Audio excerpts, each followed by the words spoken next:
Selamat pagi adik-adik, selamat hari Minggu ya. Apa kabarnya? Puji Tuhan, luar biasa. Yes, yes, yes. Wah, puji Tuhan ya, hari ini kita bisa bertemu kembali walaupun secara online. Nah, kakak mau panggil adik-adik sekali lagi. Nanti adik-adik jawab dengan semangat ya. Apa kabar adik-adik?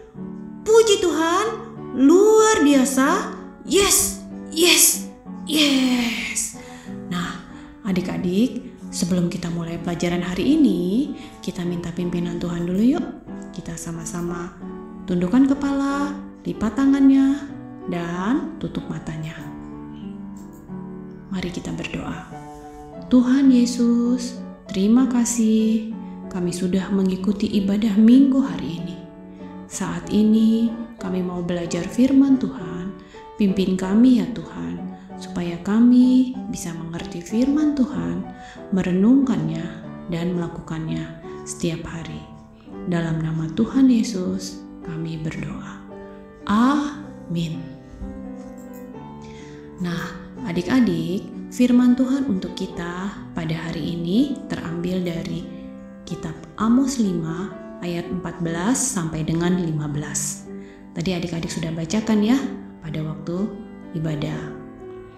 Adik-adik, Nabi Amos adalah nabi yang berasal dari kota Yehuda. Dia adalah seorang nabi di Israel pada abad ke-8 sebelum Masehi. Nah, pada masa itu, Nabi Amos melihat adanya ketidakadilan di negeri Israel, sehingga dia menasihati orang-orang Israel untuk mencari yang baik dan jangan yang jahat supaya kamu hidup. Dan bencilah yang jahat dan cintailah yang baik. Nah, adik-adik, di dunia ini ada dua hal yang berbeda, yang bertentangan, yaitu kebaikan dan kejahatan. Di dunia ini ada Tuhan, tapi juga ada iblis. Nah, coba lihat adik-adik gambar apa ini? Superman. Superman adalah tokoh yang baik melawan musuhnya tokoh yang jahat. Nah, lalu ada juga Putri Salju. Dia adalah tokoh yang baik melawan ratu yang jahat. Kemudian, adik-adik ingat cerita apa ini? Ya, Cinderella, Upik Abu. Dia juga adalah tokoh yang baik melawan ibu tirinya dan saudara tirinya ya, Anastasia dan Drizella yang jahat. Nah, adik-adik ya, di dalam Alkitab juga ada tokoh yang baik melawan yang jahat. Salah satunya adalah Yusuf. Yuk kita belajar sama-sama tentang Yusuf hari ini.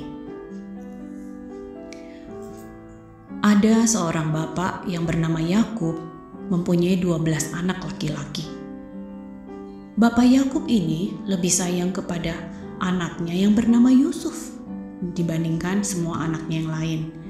Karena Yusuf ini dilahirkan ketika ayahnya sudah tua. Pada suatu hari, Yakub membuat untuk Yusuf sebuah jubah yang sangat bagus.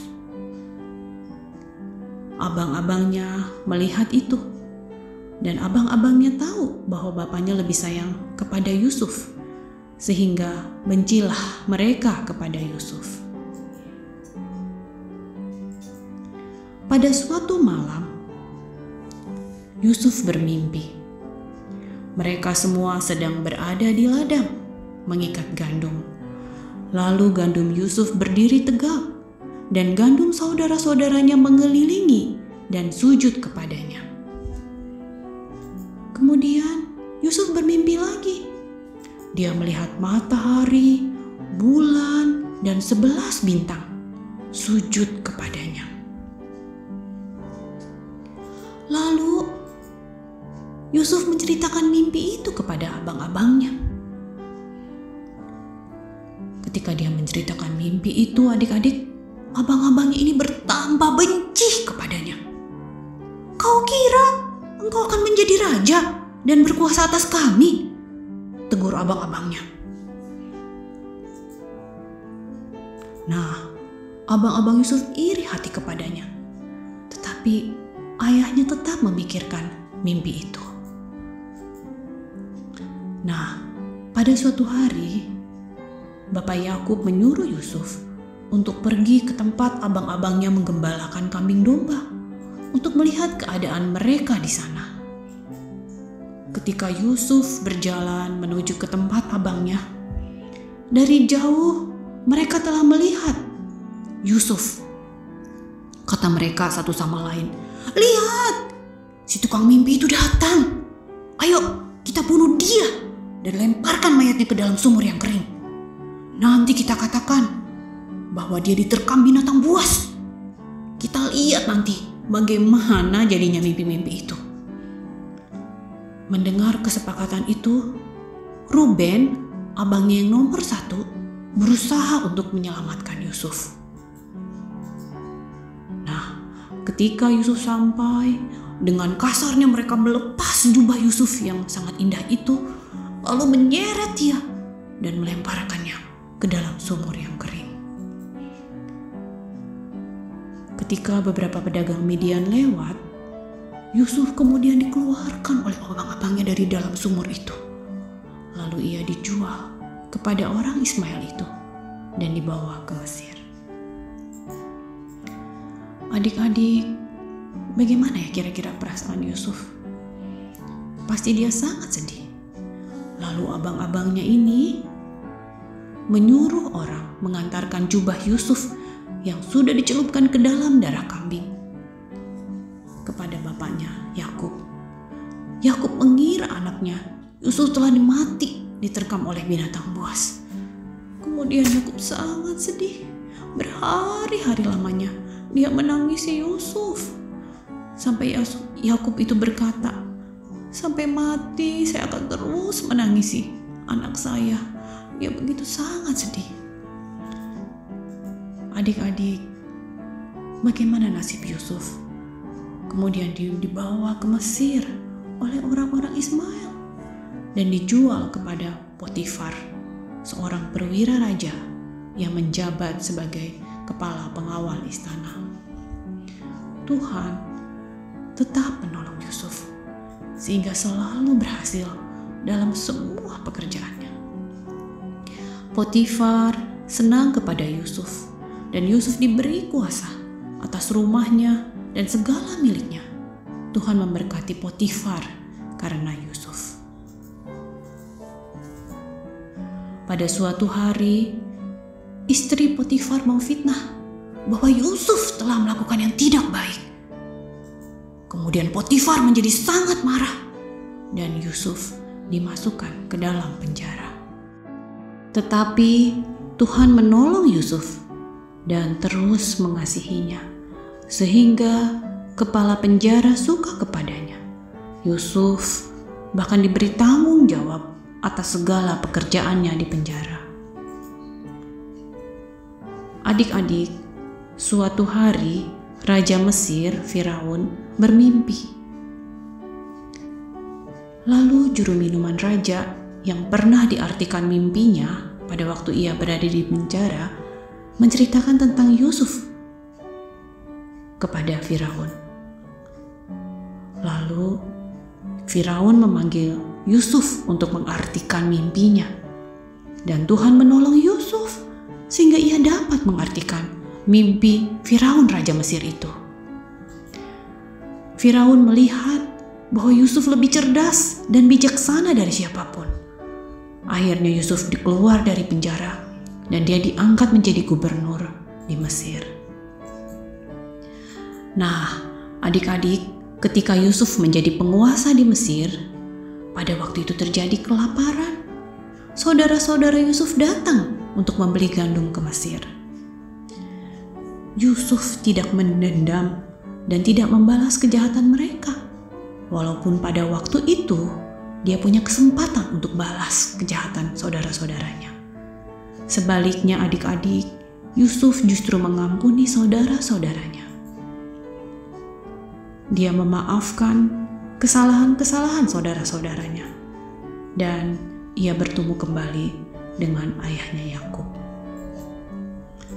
Nah, adik-adik, apa yang bisa kita renungkan dari cerita Yusuf hari ini? Nah, yang pertama, saudara-saudara Yusuf itu melakukan kejahatan. Apa saja yang mereka lakukan? Mereka iri hati, benci kepada Yusuf adiknya. Mereka memasukkan Yusuf ke dalam sumur. Lalu mereka menjual Yusuf kepada saudagar orang Ismail. Dan mereka membohongi ayah mereka bahwa Yusuf sudah mati. Nah, kira-kira kejahatan itu dibalas dengan apa ya oleh Yusuf? Ternyata Yusuf membalas kejahatan saudara-saudaranya dengan kebaikan. Walaupun dalam penderitaan, Yusuf tetap taat kepada Tuhan, sehingga Tuhan juga memberkati Yusuf. Yusuf tidak mendendam dan membalas kejahatan saudara-saudaranya itu. Yusuf justru mengampuni kesalahan saudara-saudaranya. Adik-adik, walaupun saudara-saudara Yusuf berbuat jahat kepadanya, tetapi Tuhan mengubah kejahatan itu menjadi kebaikan. Karena itu adik-adik, kita harus ingat nasihat Nabi Amos hari ini yang mengatakan, carilah yang baik dan jangan yang jahat supaya kamu hidup. Dan bencilah yang jahat, cintailah yang baik. Bagaimana ya caranya supaya kita bisa mencari yang baik, mencintai yang baik? Oh, kita harus belajar sama-sama adik-adik. Yang pertama, kita harus bisa membedakan mana perbuatan yang baik dan mana perbuatan yang jahat. Coba adik-adik lihat gambar yang ada di sini. Ada 6 gambar ini. Nah, menurut adik-adik, mana saja sih contoh yang merupakan perbuatan baik? Nomor 1, ya atau tidak? Ya, betul. Nomor 2, mencuri perbuatan baik atau jahat? Jahat. Nomor 3, perbuatan baik atau jahat? Jahat. Nomor 4, perbuatan baik. Nomor 5, perbuatan baik atau jahat? Ya, betul, jahat. Nomor 6, perbuatan baik. Wah, udah pintar adik-adik semua ya. Jadi kita harus bisa bedain mana yang perbuatan yang baik dan mana perbuatan yang jahat. Setelah adik-adik bisa membedakan mana yang baik, mana yang jahat, maka adik-adik harus berusaha untuk selalu bersikap dan berbuat baik. Kapan ya? Dan di mana sih kita harus berbuat baik? Setiap saat, ya. Dan di mana saja. Bukan hanya pada waktu di gereja, atau misalnya hanya di rumah saja, tapi dimanapun kita berada, kita harus selalu bersikap dan berbuat baik. Lalu yang ketiga adik-adik, kita harus selalu mau mendengar nasihat orang tua dan abang kakak guru sekolah minggu. Kenapa ya kita harus mau mendengarkan nasihat orang tua? Karena nasihat itu untuk tujuan yang baik. Siapa di sini yang kalau dinasihati oleh orang tuanya cemberut? Ayo, ngaku. Siapa di sini yang kalau dinasihati orang tuanya tidak mau dengar? Atau pura-pura mendengar tapi tidak mau mendengar? Nah, adik-adik, semua nasihat itu adalah untuk tujuan yang baik. Karena itu mulai hari ini ya, kita sama-sama mau mendengar nasihat orang tua. Nah, adik-adik, sampai di sini cerita firman Tuhan hari ini. Siapa dari adik-adik yang mau seperti Yusuf melawan kejahatan dengan kebaikan? Kakak harap semua adik-adik angkat tangannya dan bilang bahwa mulai hari ini kita mau mencari yang baik dan mencintai yang baik dengan cara melakukannya. Seperti siapa tadi? Nah, adik-adik, sebelum kita tutup pelajaran hari ini, kita berdoa dulu ya. Kita lipat tangannya, tutup matanya. Mari kita berdoa. Tuhan Yesus, terima kasih. Hari ini kami sudah belajar dari kebaikan Yusuf.